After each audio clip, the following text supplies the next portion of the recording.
तुलनात्मक विधि में नेक्स्ट है तुलनात्मक विधि का क्षेत्र, कि जो तुलनात्मक विधि अपनाई जाती है विचारकों के द्वारा, रिसर्चर्स के द्वारा, उसमें किस किस तरीके से अध्ययन किया जा सकता है, अध्ययन का क्षेत्र क्या है, कौन सी इकाइयाँ उसमें ली जाएंगी, किस तरीके की इकाई होगी तो हम उस अध्ययन को कौन सी श्रेणी में रखेंगे, दीर्घ श्रेणी में रखेंगे, लघु श्रेणी में रखेंगे, ये सारा इसमें आ जाएगा। फर्स्ट है इसमें विशाल या दीर्घ स्तरीय अध्ययन।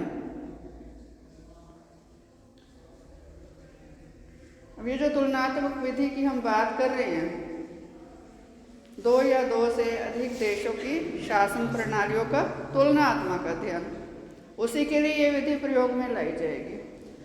हम किसी एक देश की समस्त राजनीतिक प्रणाली का दूसरे देश की राजनीतिक प्रणाली से तुलनात्मक अध्ययन करना चाहते हैं, तो इसमें क्या है कि जो अध्ययन का क्षेत्र है वो बहुत विशाल और बहुत व्यापक हो गया, उसमें सब कुछ आ जाएगा। संविधान भी, विधान पालिका, कार्यपालिका, न्यायपालिका, उनका सैद्धांतिक पक्ष, उनका व्यवहारिक पक्ष, मतदाताओं का व्यवहार, ये सारा लोगों की सहभागिता, सब कुछ उसमें आ जाएगा। और इसके लिए एक रिसर्चर ऐसा नहीं कर सकता।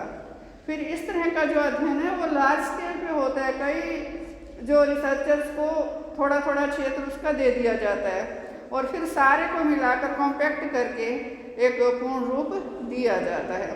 तो जब राजनीतिक इकाई जो अध्ययन के लिए हमने ली है उसका क्षेत्र बहुत विशाल है, व्यापक है, माने उसमें समस्त राजनीतिक प्रणाली को शामिल किया गया है, तो ऐसे अध्ययन को हम क्या कहेंगे, विशाल या दीर्घ स्तरीय अध्ययन। सेकंड इसमें आ जाएगा लघु या सूक्ष्म स्तरीय अध्ययन।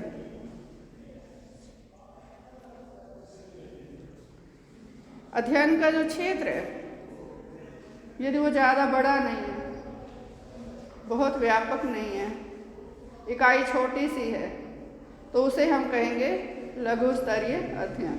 इसमें हम किसी एक देश की समस्त शासन प्रणाली का, राजनीतिक प्रणाली का दूसरे देश की राजनीतिक प्रणाली से तुलनात्मक अध्ययन नहीं कर रहे, बल्कि इसमें एक छोटी सी इकाई ली जा सकती है कि जैसे एक एरिया विशेष के, एक क्षेत्र विशेष के लोगों का मतदान व्यवहार, इसी तरह से ही एक क्षेत्र विशेष के लोगों की राजनीतिक सहभागिता का स्तर, इसी तरह से ही जैसे अब संसदीय शासन प्रणाली का हम सैद्धांतिक और व्यवहारिक पक्ष लेते हैं, वो अपने आप में बहुत बड़ा है, तो वो तो आ जाएगा दीर्घ स्तरीय अध्ययन।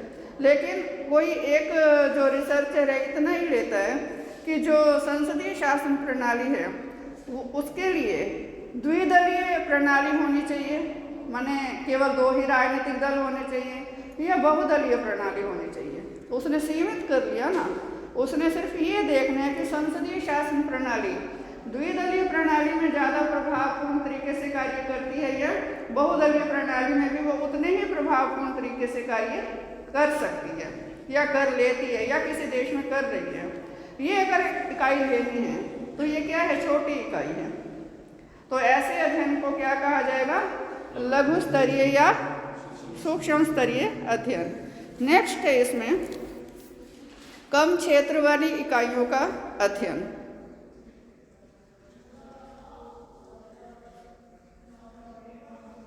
जो रिसर्चर है उसको जब तुलना करनी है, किसी भी शासन प्रणाली का वो अध्ययन कर रहा है और तुलनात्मक विधि से कर रहा है, तो उसका मुख्य कार्य क्या है, उसमें समानताएं और असमानताएं खोजना और उन समानताओं और असमानताओं का कारण खोजना, उनका प्रभाव खोजना, ये तो उसका मुख्य कार्य है ही। लेकिन साथ ही साथ उसको अब क्योंकि मानव जीवन के अनेक पहलू हैं, सामाजिक, आर्थिक, नैतिक, धार्मिक, सांस्कृतिक, राजनीतिक, इसी तरह से ही जो समस्त समाज है उसमें भी सामाजिक पक्ष, धार्मिक पक्ष, आर्थिक पक्ष, राजनीतिक पक्ष, इनसे जुड़ी हुई अलग अलग संस्थाएं हैं, अलग अलग कार्य हैं। तो ऐसे में जब किसी भी राजनीतिक इकाई का अध्ययन किया जा रहा है तो उसमें अप्रत्यक्ष रूप से भी कुछ ना कुछ कारक अपना योगदान देते हैं, चाहे वो दबाव समूह है, चाहे वो राजनीतिक दल है। अब जो इस समय किसान आंदोलन चल रहा है, मोटे तौर पर देखा जाए, सरसरी तौर पर तो हाँ भाई सरकार ने कानून गलत बनाया है इसलिए किसान विरोध कर रहे हैं, लेकिन गहराई से देखा जाए तो राजनीतिकरण हो रहा है इसका। बहुत सारे और फैक्टर्स हैं इसमें। अब एक फैक्टर और भी जुड़ रहा है इसमें कुछ दिनों से, वो किसान आंदोलन को तो भूल रहे हैं, हरियाणा में सरकार गिरानी है। हर विधायक के गांव में जा रहे हैं, खास तौर से वो विधायक जिन्होंने सरकार को समर्थन दिया है, बीजेपी से जो अलग हैं और इसी तरह से जेजेपी के हो गए, उन पर दबाव बना रहे हैं कि वो सरकार से समर्थन वापस ले, नहीं उनका गांव में घुसना बंद करेंगे। मतलब वो कहाँ से कहाँ मुड़ा जा रहा है। पीछे और बहुत सारे कारक होते हैं किसी भी घटना का अध्ययन करने के लिए। जब कोई भी राजनीतिक वैज्ञानिक या रिसर्चर किसी एक छोटी घटना का अध्ययन कर रहा है या किसी समस्त शासन प्रणाली का अध्ययन कर रहा है, छोटी घटना के अध्ययन में भी अनेक और छोटे कारक जो है वो उसको प्रत्यक्ष या अप्रत्यक्ष रूप से प्रभावित कर रहे होते हैं। इसी तरह से औपचारिक संस्थाओं का अध्ययन करते हैं, विधानपालिका, कार्यपालिका और न्यायपालिका का, तो गैर औपचारिक तथ्यों का भी अध्ययन करना होगा। राजनीतिक दल हैं उनका अध्ययन करना होगा, दबाव समूहों का अध्ययन करना होगा, मीडिया का अध्ययन करना होगा। ये सारे अध्ययन जो प्रत्यक्ष या अप्रत्यक्ष रूप से उसको प्रभावित कर रहे हैं। इसी तरह से जो विधायक या सांसद हैं उनकी क्या पृष्ठभूमि है उसका अध्ययन करना होगा, उनका क्या दृष्टिकोण है, क्या उनका विजन है, क्या वो किसी विजन को लेकर राजनीति में आते हैं या वो बिना किसी दृष्टिकोण के हैं, बस दादा परदादा बाप राजनीति में हैं, विरासत में मिल गई है, चले आ रहे हैं। तो ये सारा ये छोटी छोटी जो बातें हैं, लेकिन इनका कहीं ना कहीं व्यापक असर भी पड़ता है।